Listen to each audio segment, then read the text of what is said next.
Theatre અને ગુજરાતી ફિલ્મોમાં એક સ્પેશિયલ એક વિશેષ સ્થાન બનાવ્યું છે અને અનેક લોકોના દિલને જીત્યા છે.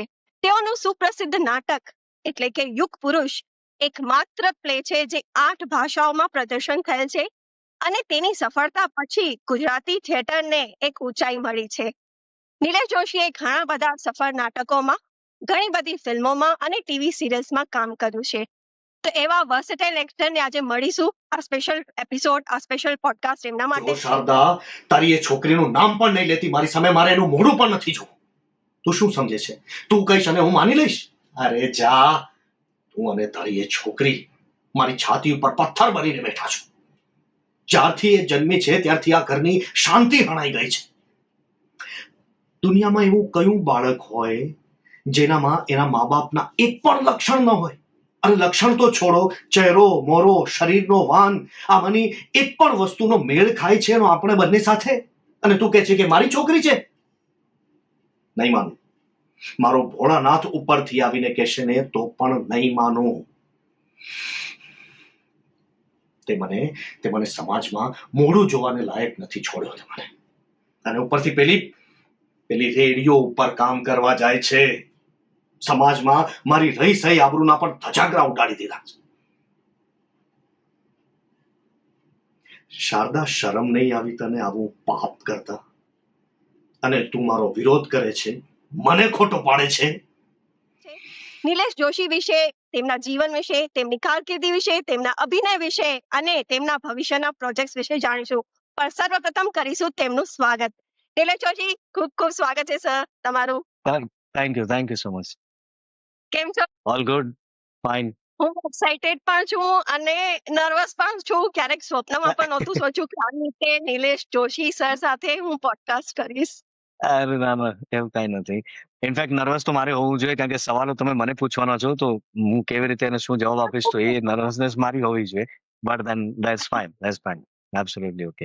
બાળપણ એકદમ સામાન્ય મુંબઈના બોરીવલી ઈસ્ટમાં હું જન્મ્યો, ત્યાં જ ઉછર્યો. 15-20 વર્ષ સુધી હું ત્યાં જ રહ્યો. અને મારા પિતા શિક્ષક હતા, હવે તો રિટાયર્ડ છે ઘણા વર્ષથી. મારા મમ્મી હાઉસવાઈફ હતા. મારી એક મોટી બેન છે જે અત્યારે હાલ સિડનીમાં છે. અને બસ જવાબદાર છે એને માટે હું આભારી છું, કારણ કે મારા પિતા શિક્ષક હતા એટલે ગુજરાતી ઇંગ્લિશ નું વર્ચસ્વ પહેલેથી રહ્યું છે. મારી બેન પોતે આર્ટ્સ ગ્રેજ્યુએટ છે, ગુજરાતી અને સોશિયોલોજી સાથે. તો મારા કરતા એના પુસ્તકો મેં વધારે વાંચ્યા છે. તો એટલે નાનપણ એકદમ સામાન્ય. ક્યારે સપનામાં પણ નહોતું વિચાર્યું કે ત્યાં તો એમાં કોઈ સપના જોવાનું અલાઉડ પણ નથી હોતું. ત્યારે આવી કોઈ ટીવી ચેનલ્સ નહોતી, આવી કોઈ સ્પર્ધા નહોતી કે ભાઈ જ્યાં ટેલેન્ટ કોન્ટેસ્ટ હોય, જ્યાં બાળકો પોતપોતાના ટેલેન્ટ ડિસ્પ્લે કરતા હોય છે. કોઈ માધ્યમ નહોતું, એવું કોઈ પ્લેટફોર્મ નહોતું, મારી પાસે એવું કોઈ બેકગ્રાઉન્ડ નહોતું. એટલે મેં તો ક્યારે એવું વિચાર્યું નહોતું કે હું આગળ જઈને એક્ટર બનીશ. નાનો હતો ત્યારથી મને ડાન્સ અને મિમિક્રીનો શોખ બહુ હતો. સ્કૂલ કોલેજમાં એ લોકો એને ટ્રીટ કરતા હતા, એમને કે આને કોઈ વિશેષ ઉપલબ્ધિ તરીકે ક્યારે ગણી નથી. તો એટલે એવું બધું હું કરતો હતો. અને પછી કોલેજમાં આવ્યો તો કોલેજમાં પણ આ બધી એક્ટિવિટીઝ હતી. પણ એક વાત કહી દઉં, મેં ક્યારે સ્ટેજ પર કે સ્કૂલના બાળકોની સામે ઉભા રહીને લોકો પેલું વક્તૃત્વ સ્પર્ધામાં ભાગ લે એવી કોઈ એક્ટિવિટીમાં ક્યારેય ભાગ નથી લીધો. સ્કૂલ મોટાભાગે ક્લાસરૂમની બહાર ઉભો રાખવામાં આવતો મને, તો હું કુદરત સાથે એ રીતે સંપર્કમાં રહેતો. તો એટલે એવી રીતે મારું બાળપણ વીત્યું છે. કોલેજમાં આવ્યો 11મા-12મામાં, અને બસ આવી રીતે જ ભણવામાં થોડું કોન્સન્ટ્રેટ કરવા લાગ્યો. એમાં એવું થયું કે આટલું ધ્યાન રાખવા છતાં 12મીમાં હું કોમર્સનો વિદ્યાર્થી હોવા છતાં 12મીમાં અકાઉન્ટ્સમાં હું ફેલ થયો. એટલે જાતના પુસ્તકો, નોવેલ્સ, લાઇબ્રેરી જોઈન કરી, જે મળે જ્યાંથી મળે ત્યાંથી પુસ્તકો વાંચતો હતો અને એવી રીતે સમય પસાર થતો હતો. એવામાં એક દિવસ મારા પપ્પાએ છાપામાં સાહિત્ય સાથે તમે જોડાયેલા રહ્યા? બિલકુલ, અને 3 ભાષાના. મરાઠીનું પણ ખરું, પણ મરાઠી ભાષાના સાહિત્ય સાથે હું એટલો બધો કનેક્ટેડ નહોતો. કારણ કે એ તરફ પછી જવાનો સમય જ ન મળ્યો. તો આ ત્રણેય ભાષાનું વાંચન વધારતો ગયો અને તો એ 12મામાં એવું થયું કે મારી પાસે ફૂલ ટાઈમ હતો વાંચન માટે અને હું એ જ કર્યા કરતો આખો દિવસ. એવામાં મારા પપ્પાએ એક દિવસ છાપામાં એક એડ જોઈ, પરાગ વિજયદત્ત ડ્રામા એકેડેમી, જે ગુજરાતી રંગભૂમિના બહુ દિગ્ગજ એક્ટર, પ્રોડ્યુસર, ડાયરેક્ટર અને એમણે અમુક હિન્દી ફિલ્મો પણ કરી હતી, ગુજરાતી ફિલ્મો પણ ખૂબ કરી હતી, એવા સ્વર્ગીય શ્રી વિજયદત્ત, એમની એકેડેમીનું બીજું વર્ષ શરૂ થતું હતું. 1 વર્ષનો થિયેટર એક્ટિંગનો કોર્સ હતો, કારણ કે ત્યારે ટીવી આટલું પ્રચલિત નહોતું અને ફિલ્મ એક્ટિંગ શીખવી શકાય એવા રિસોર્સિસ નહોતા, એટલે થિયેટર એક્ટિંગ એ લોકો શીખવતા હતા. તો મારા પપ્પાએ એડ જોઈ, તો મારા પપ્પાએ મને કહ્યું કે ભાઈ આ બધા પેલું કોઈ ટાઈપ રાઇટિંગ શીખવા જાય છે, કોઈ કમ્પ્યુટર શીખવા જાય છે ને આવું બધું એ તો બધા કરે છે, તું કંઈક જુદું કર, તું જરા કંઈક તારી જે સાહિત્ય પ્રત્યેની રુચિ છે એનો આ રીતે ઉપયોગ કર, 1 વર્ષ ટ્રેનિંગ લઈ તો જો, પછી જો તને એવું લાગે કે તારે કન્ટિન્યુ કરવું છે તો પછી આપણે જોઈશું, પણ એક શરત, ગ્રેજ્યુએશન તો પૂરું કરવું જ પડશે. એમાં કોઈ આનાકાની કે પાછી પાની નહીં ચાલે, એ તો તારે પૂરું કરવું જ પડશે. તો મેં કીધું કે હા, જઈને જોઈએ તો ખરા શું થાય છે. મેં નાટકો માંડ 2-3 જોયેલા,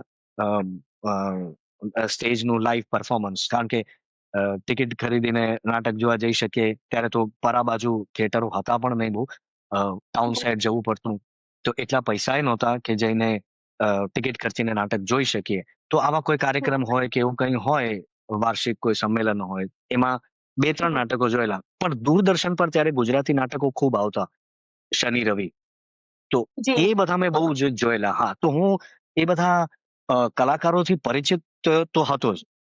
તો પપ્પાએ મને કહ્યું એટલે મેં જઈને વિચાર્યું, મેં કીધું જઈને જોઈએ તો ખરા ત્યાં શું થાય છે, પ્રવૃત્તિ કેવી રીતે થાય છે.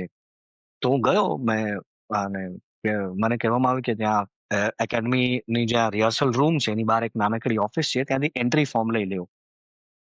ભલે હું ગયો તો ઓફિસમાં એક બારી હતી, કે લાકડાની પેલું પાર્ટીશન હતું, એને ખસેડીને જોયું કે અંદર શું ચાલે છે.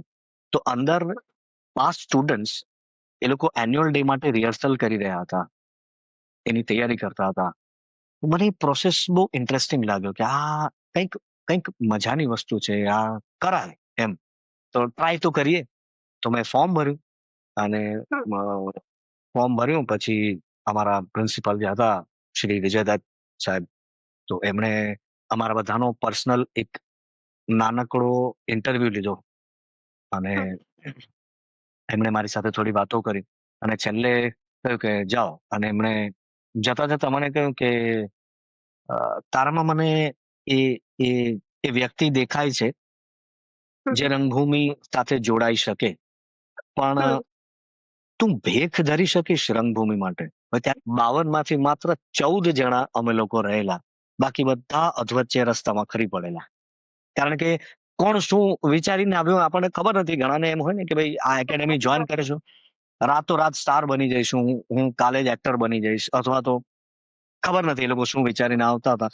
તો ધીમે ધીમે બધા ખરી પડ્યા. અમે 14 જણા જ રહ્યા અને એ 14 જણામાં જ્યારે છેલ્લે અમારું પરિણામ જાહેર થયું તો I was the second highest. કંઈક 2 કે 5 માર્ક માટે હું થેન્ક યુ, 2 કે 5 માર્ક માટે હું સેકન્ડ હાઈએસ્ટ હતો. અને હાઈએસ્ટ એક છોકરી હતી, રેશમા દેસાઈ, એ તો હવે લગ્ન કરીને ઠરીઠામ થઈ ગઈ છે. મને ઘણા વર્ષો સુધી ચીડવતો રહ્યો કે તે જરાક ખરાબ કર્યું હોત ને તો આજે હું બેસ્ટ એક્ટર હોત. પણ એનીવે, તો હા, એટલે ત્યાંથી પછી સફર શરૂ થઈ મારી. બેકસ્ટેજ કર્યું. અરવિંદ જોશી, સ્વર્ગીય અરવિંદ જોશી સાથે 2-3 વર્ષ આમ તેમ ફાંફા માર્યા પછી મારો પરિચય થયો બીજા એક દિગ્દર્શક, નિર્માતા અને અભિનેતા સ્વર્ગીય શ્રી કાંતિ મળિયા સાથે. એમની સાથે મેં 3 વર્ષ કામ કર્યું. મને બ્રેક આપનાર કાંતિ મળિયા હતા. એમના નાટકમાં પહેલી વાર મને સારો રોલ મળ્યો. એમાં મારી સાથે અત્યારે હાલમાં ગુજરાતી રંગભૂમિના આવી રીતે ઉભા રહીને જોવાનું શરૂ કર્યું. લગભગ 2-3 મહિના સુધી અ, જુદા જુદા સ્ટુડિયોઝમાં જઈને મેં માત્ર એ પ્રક્રિયા જોઈ કેવી રીતે ડબિંગ થાય છે. અને એમાં આ જ બધા મહાન કલાકારો સ્વર્ગીય શ્રી દીપક દવે હતા, અ, જી. સનતભાઈ, સનત વ્યાસ, પ્રતાપ સચદેવ, અરવિંદ વેકરિયા, સુહાગભાઈ પોતે, આ લોકો બધા ડબિંગ કરતા અને હું એમને જોતો. રાજુલ દિવાન ઓફકોર્સ, જે આ બધાનો તો બહુ મોટો સપોર્ટ રહ્યો છે મને વોઇસ આર્ટિસ્ટ સપોર્ટ બનવામાં. હા, તો આ બધાને હું ડબિંગ કરતા જોતો. ધીમે ધીમે ધીમે ધીમે મને ખબર પડવા માંડી કે માઇક સામે કેવી રીતે ઉભા રહેવું, કેવી રીતે બોલવું, શ્વાસ કેવી રીતે લેવો, ઉચ્ચારણ કેવા હોવા જોઈએ, કેવી રીતે ઉચ્ચાર ઉપર કામ કરવું. આ બધું કરતા કરતા 3-4 મહિના પછી એમણે મને કહ્યું કે જો આ 2 લાઈન છે એ તારે ડબ કરવાની છે, બતાવ કરીને. હમ, હમ, અને એ સિરિયલ મને આજે પણ યાદ છે. એ સિરિયલ આવતી હતી દૂરદર્શન પર, લાઈફલાઈન નામની. એમાં એક હમ. કેરેક્ટર હતું, એની 2 જ લાઈન હતી જે મેં ડબ કરી અને 2-4 રીટેક થયા અને પછી ઇટ વેન્ટ વેલ. પછી 2 line, 4 line, 6 line, 1 scene, 2 scene કરતા કરતા કરતા કરતા કરતા આગળ વધતા ગયા. હા. સનતભાઈ એક પેરેલલ પ્રોફેશન મળ્યું મને, ધેટ ઇઝ વોઇસિંગ. આજકાલ બધાને એવું લાગે છે કે ક્યાંક એવો હાઈજેક લાગી જાય તો અને રાતોરાત અમને સફળતા મળી જાય, પણ હા, આ હા. કોઈ પણ ક્ષેત્રમાં આપણે વધુ હોય, સફળ થવું હોય, પેશન્સ ઇઝ ઓલવેઝ ઇમ્પોર્ટન્ટ. હા, એટલે આપણે જેમ વાત કરતા હતા કે ભાઈ રાતોરાત કશું થયું નથી. એવું થયું નથી કે હું રાતના સૂતો હતો અને સવારે ઉઠ્યો અને દુનિયા બદલાઈ ગઈ, સ્ટાર બની ગયા, ડબિંગ હા. આવડી ગયું, ડાયલોગ બોલતા આવડે, એવું કશું થયું નથી. એક એક જી. સ્ટેપ, એક એક ઘૂંટડે, આમ છે ને એક એક ઈંટ મૂકીને એક આખું મકાન બને, એવી રીતે Right. આખી મારી જે કઈ ઇમારત છે એ મેં આ રીતે બનાવી છે. એટલે there is no shortcut, short. There is no ના, એવું કોઈ સ્માર્ટ વર્ક એવું કશું હોતું નથી. એ તમારે અ, એ સમય શક્તિનો ભોગ આપવો જ પડે. આપે ગુજરાતી થિયેટરમાં પણ અભિનય કર્યો છે, ગુજરાતી ફિલ્મોમાં પણ કામ કર્યું છે અને હિન્દી સિરિયલ્સ ડબિંગ પણ. આ હમ. બધામાં શું અંતર છે, શું તફાવત છે? સૌથી મોટો તફાવત તો મેગ્નિટ્યુડ નું છે, અથવા તો જેને કહે ને કે વ્યાપ, કે એ ક્યાં સુધી પહોંચે છે. કે ભાઈ નાટકમાં કેવું છે કે નાટકમાં અ, તમારી પાસે ખુલ્લું મેદાન છે, સ્ટેજ. તમારે કશું જ ક્યાંય જવાનું, લાઈક તમારે કોઈ કેમેરા ફેસ નથી કરવાનો કે માપી તોલીને મૂવમેન્ટ નથી કરવાની. એટલે હોય છે ગોઠવેલું, પણ છતાં એટલું બધું અ, માપેલું કે તોલીને થતું નથી. એક તો લાઈવ ઓકે. એ તમે મફતમાં લોકોને મનોરંજન પૂરું પાડો છો એમના ઘરમાં આવીને. એટલે એની આખી વસ્તુ જુદી છે. ફિલ્મ અગેન જુદું માધ્યમ છે કે ભાઈ ત્યાં લોકો ટિકિટ ખર્ચીને, પૈસા ખર્ચીને તમને જોવા આવે છે, તો એ એ અલગ માધ્યમ છે. રંગભૂમિ નાટક મને સૌથી વધારે જીવંત લાગે છે કેમેરા કરતા. કારણ કે ત્યાં મારી પાસે ફૂલ ફ્રીડમ છે. મારી પાસે મુક્તિ છે કે મારે મારી રીતે હવે લાઉડ બોલવાનો તો પેલો એ રહ્યું નથી સ્ટેજ પર. એક જમાનામાં એવી માન્યતા હતી કે ભાઈ સ્ટેજ એક્ટિંગ લાઉડ હોય, તમારે જોરથી બોલવું પડે. એવું કઈ નથી. હવે તો અહીંયા માઇક આવી ગયા છે. આજે અત્યારે આપણે વાત કરીએ છીએ એટલી જ નેચરલ હવે સ્ટેજ એક્ટિંગ પણ થઈ ગઈ છે. તો કે હા બસ, તો એ કરી રહ્યા છે, તું એ કર, તને વધારે ફાયદો થશે, આપણું કઈ નક્કી નથી. તો ઘણીવાર આવા ના પાડનારા મિત્રોનો સાથ સહકાર પણ બહુ મૂલ્યવાન હોય છે. તો એણે મને આટલું સ્પષ્ટપણે કહ્યું, એનો સૌથી મોટો આજીવન આભાર. તો પહેલા તે મને ફોન કર્યો અને મેં તને ના પાડી. હવે હું તને ફોન કરું છું, મારે નાટકમાં કામ કરવું છે. તો એણે મને કીધું કે તે મને ના પાડી એટલે મેં જરા ગોઠવણ કરી છે, પણ લેટ મી ટ્રાય, હું તને કાલે ફોન કરું. હવે હું તને કાલે ફોન કરું જ્યારે કોઈ એવું કહે ત્યારે સમજી લેવું કે ફોન નહીં કરે. પણ એનો ફોન આવ્યો, ધર્મેશનો ફોન આવ્યો બીજે દિવસે કે આવી જા. અચ્છા. હા, કે સરસ રોલ છે, અ, મળીને વાત કરીએ. તો મેં કીધું ભલે. એટલે હું મળ્યો એને અને એને મને કહ્યું કે ભાઈ આ નાટક આવી રીતે બન્યું છે, આવી રીતે થવાનું છે અને એમાં તારે મહાત્મા ગાંધીનો રોલ કરવાનો છે. ઓકે. ઉછળી પડ્યો. મેં કીધું શું વાત કરે છે? મને કે યસ યસ, તો તું લાગી જા, તૈયારી કરવા માંડ અને હું તને કહું એ દિવસે આપણે મળીએ. સેકન્ડ ટીમ જે હતી મુંબઈની, એનો પહેલો શો હતો મલાડમાં, અસ્પીમાં. તો એને કીધું કે તું જોઈ પણ લે. અમારા દિગ્દર્શક રાજુ જોશી, અ, જાણીતા દિગ્દર્શક અને બાલાજીમાં ઘણી બધી સિરિયલોના લેખક પણ રહ્યા છે. તો એ પોતાની જાતને બહુ નસીબદાર માનું છું કે મને આવી તક ગુમાવતા તક ગુમાવતા મળી, મારા હાથમાં આવી. Golden opportunity. ગોલ્ડન, અરે મેં તો લગભગ ગુમાવી દીધેલી, પણ હશે અહીંયા તો મળ્યું મને. અને બસ પછી અમે શરૂ કર્યું. મેં તો જે થર્ડ ટીમ જોઈન કરી એ મુખ્યત્વે હિન્દીમાં શો કરવા માટે હતી, કારણ કે ઉત્તર ભારતમાંથી બહુ બધી ઇન્ક્વાયરીઝ આવતી હતી. તો એ લોકોએ કહ્યું કે આપણે ઓકે, આવી રીતે ઉત્તર ભારત, હિમાચલ, જમ્મુ કાશ્મીર, ઉત્તર પ્રદેશ, મધ્યપ્રદેશ અને ત્યાંથી કરતા કરતા કરતા આ બાજુ સિક્કિમ, ગેંગટોક. તો અમે બનારસ જતા હતા અને મને ધર્મેશનો ફોન આવ્યો કે જે સૌથી પહેલી ટીમ છે એ બધી ફોરેન ટૂર કરવાની છે. તો એ લોકો અમેરિકા જાય છે.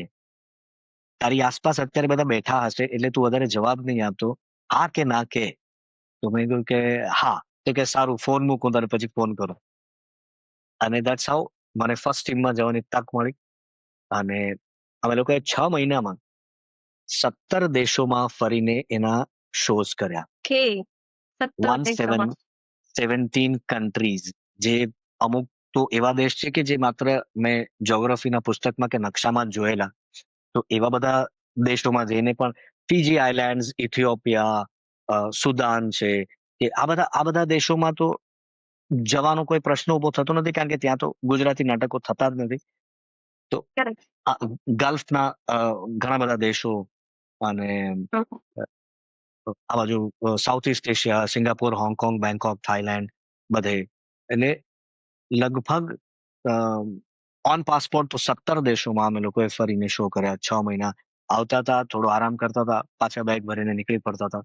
અને ભારતના લગભગ 15 રાજ્યો અને દુનિયાના 17 દેશોમાં ફરીને 3 ભાષામાં અમે આ નાટક ભજવ્યું. ક્યારેય નહીં. ગોલ્ડ. વિશ્વ અને ભારત ભ્રમણ, જે સૌથી જરૂરી હતું, જે મારે એ હા. પણ અમુક એવા રાજ્યોમાં જવાની તો ક્યારે તક મળવાની જ નહોતી, કારણ કે હું તો મુખ્યત્વે ગુજરાતી રંગભૂમિ સાથે જોડાયેલો રહ્યો છું. તો એમાં તો આ બધા વિસ્તારોમાં જવાની કે પ્રદેશમાં જવાનો કોઈ ચાન્સ જ નથી.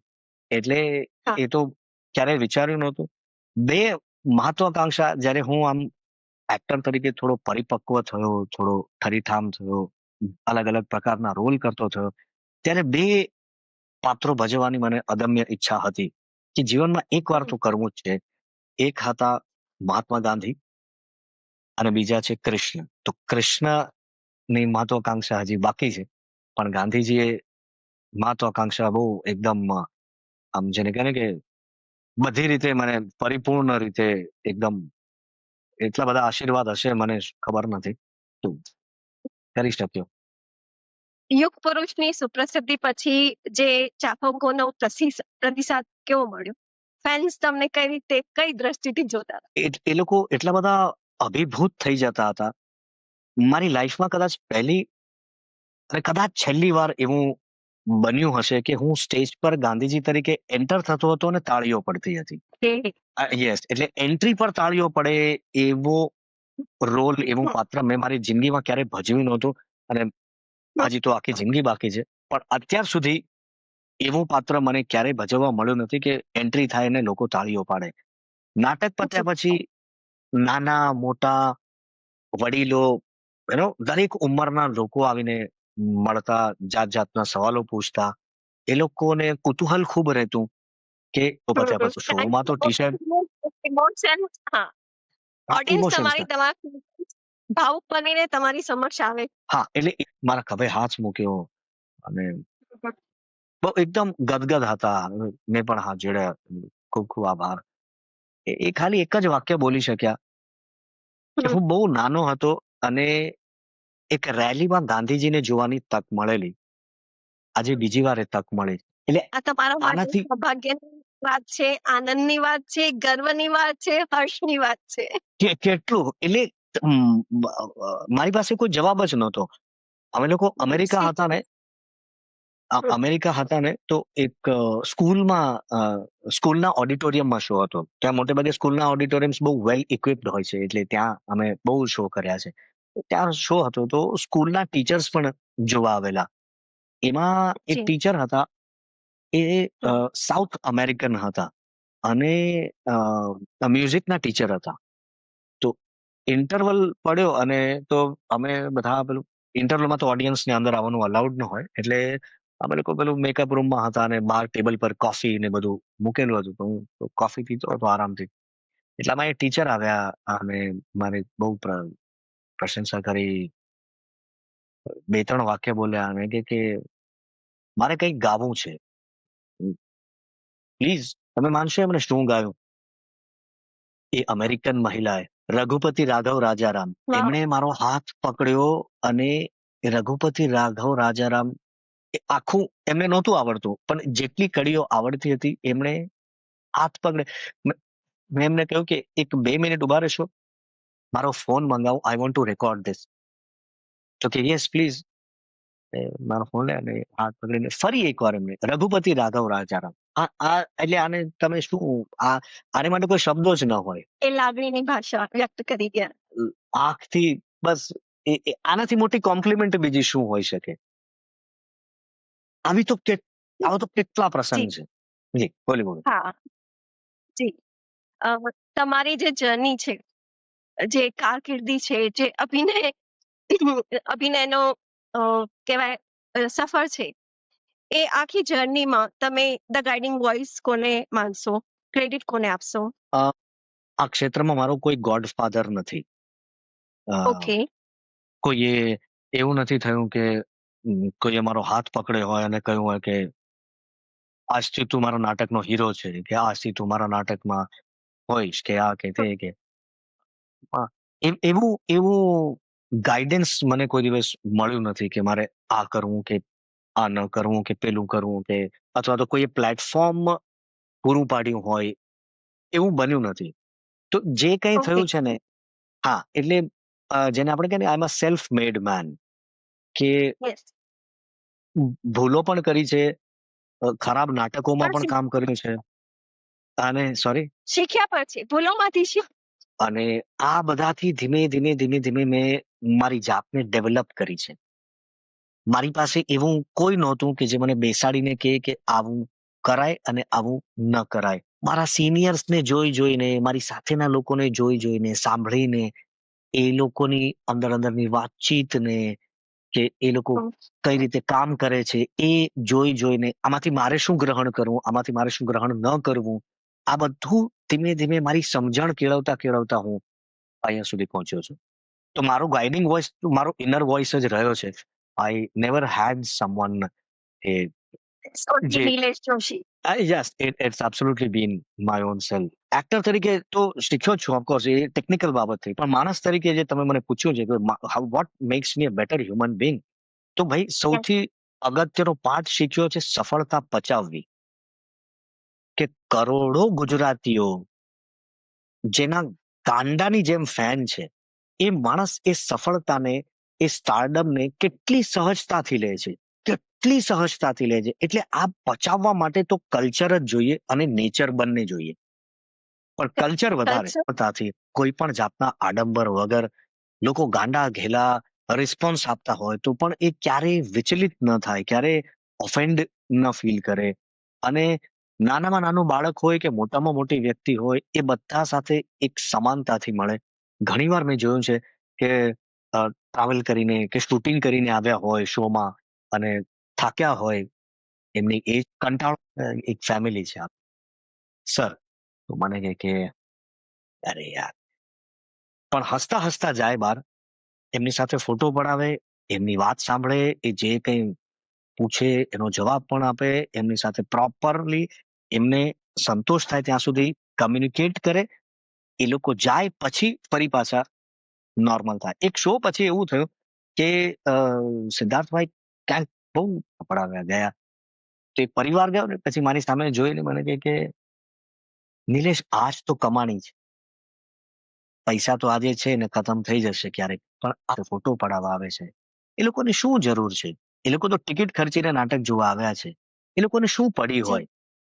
એ લોકોએ પૈસા ખર્ચા, મનોરંજન મેળવ્યું, પેટ ભરીને હસ્યા, કામ પૂરું, ઘરે જતા રહે. પણ એ લોકો જે પોતાની 5 મિનિટ કાઢીને આવે છે ને મને મળવા ને ફોટો પડાવવા, એ સૌથી વધારે મૂલ્યવાન વસ્તુ છે મારે માટે. એ મારું અચીવમેન્ટ ગણો કે મારું વળતર ગણો કે રિવોર્ડ ગણો, જે ગણો એ આ જ છે. એટલા માટે પણ ક્યારેક મને એમ થાય કે લાઈફ ટાઈમ યાદ રાખશે, યસ, લાઈફ ટાઈમ. એટલે એ લાઈફ ટાઈમ એની અમેરિકા હોય, એ તમારી અંદર છે, એ બહાર નથી. એ ખીચડી કઢીમાં બી એટલી જ મજા હોય, અને એક 15-20 આઈટમનો બ્રેકફાસ્ટ હોય કોઈ 5 સ્ટાર હોટલમાં, તો એ પણ એટલા જ એમને હું જોઉં તો એટલા જ આનંદથી એ ખાતા પીતા હોય. Yes yes yes, he is absolutely down to down earth. To earth તો પર્સન. આજે આપણે કહીએ ને કે ભાઈ એ ઘણા તો ડાઉન ટુ અર્થ જે પીઆર તરીકે કરતા હોય છે કે ભાઈ અપાર સફળતા કહેવાય, એટલે તમે માણસનું મગજ ફરી જાય એટલી ગાંડા જેવી સફળતા હોય, અને છતાં તમે કેટલા કમ્પોઝડ, કેટલા નોર્મલ રહી શકો છો, એ હું શીખ્યો એમની પાસેથી. આજના યુવા માટે કે જેઓને પોતાની કારકિર્દી અભિનય ક્ષેત્રમાં બનાવી હોય, આવા યુવાનોને તમે શું સંદેશ આપવા માંગશો? હું એમ કહું છે, નવાઝુદ્દીન સિદ્દીકી, ઇરફાન ખાન સાહેબ કે મેનન સાહેબ, કે આ બધાને તમે જુઓ તો એ તમારું ક્વોલિફિકેશન નથી. વેબ સિરીઝ જોઈ છે તમે અમુક, કે ભાઈ તમે ફોરેન એક્ટર્સ જોયો તો એ તમારું ક્વોલિફિકેશન નથી. આ તો બેઝિક તમારો ઓબ્ઝર્વેશન, એનાલિસિસ છે, એ જરૂરી છે, એ કરવાનું છે. એવું નથી કે તમે એ જોયું એટલે તમને પણ આવડી ગયું.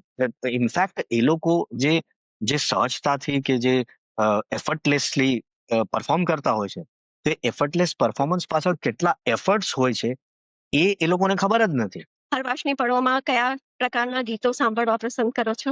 કોઈ પણ પ્રકારનું, મને સંગીતમાં કોઈ બાદ નથી. જૂના, ખાસ નવા, પસંદગી? પાશ્ચાત્ય, ઇન્ડિયન ક્લાસિકલ, સેમી ક્લાસિકલ, ગઝલ, ગુજરાતી ગીતો, બધું જ મને બધું જ પ્રિય છે. તો અને તમે સમાજને શું આપવા માંગો છો? રંગભૂમિ એક એવું સશક્ત માધ્યમ છે જેનાથી સમાજને ઘણા બધા સંદેશ આપી શકાય છે, ઘણા બધા અનુભવ શેર કરી શકાય છે. રંગભૂમિ એ માત્ર મનોરંજનનું માધ્યમ નથી. રંગભૂમિ એ લોકોને સંદેશ આપવાનું પણ માધ્યમ છે. જે અત્યારે હું એક પ્રોજેક્ટ કરી રહ્યો છું, એ એવા જ એક સંદેશની વાત છે. જો એના વિશે તો અત્યારે હું કંઈક કહીશ નહીં, એ આવશે ત્યારે લોકોને વધારે મજા પડશે. તો રંગભૂમિ દ્વારા હું સંદેશ આપવા માંગુ છું લોકોને. યસ. સમાજમાં જે આપણે જોઈ રહ્યા છીએ અત્યારે, કયા મૂલ્યોની ઓળખ તમને દેખાય છે, અને વ્યક્તિઓને કયા મૂલ્યો ધારણ કરવા જોઈએ એક બેટર સોસાયટી બને? કયા મૂલ્યો? મૂલ્યોમાં એવું છે ને કે એ દરેક વ્યક્તિએ જુદા જુદા હોઈ શકે. દરેક વ્યક્તિની પોતાની એના ઉછેર અને એની સમજણ ઉપર બહુ આધાર રાખે છે. એટલે બહુ નીતિમત્તાની કે મૂલ્યની વાત હું નહીં કરું. એટલું જરૂર કહીશ કે આપણા સમાજે અત્યારે જે સૌથી વધારે જેની જાગૃતિની જરૂર છે એ છે પર્યાવરણ. આપણે પર્યાવરણ પ્રત્યે બહુ જ જાગૃત રહેવાની જરૂર છે. આપણે છે ને આપણા મૂળિયા કાપી રહ્યા છે, અથવા ઘણા ખરા કપાઈ ગયા છે, કે મૂળિયા તરફ પાછા ફરવાની જરૂર છે.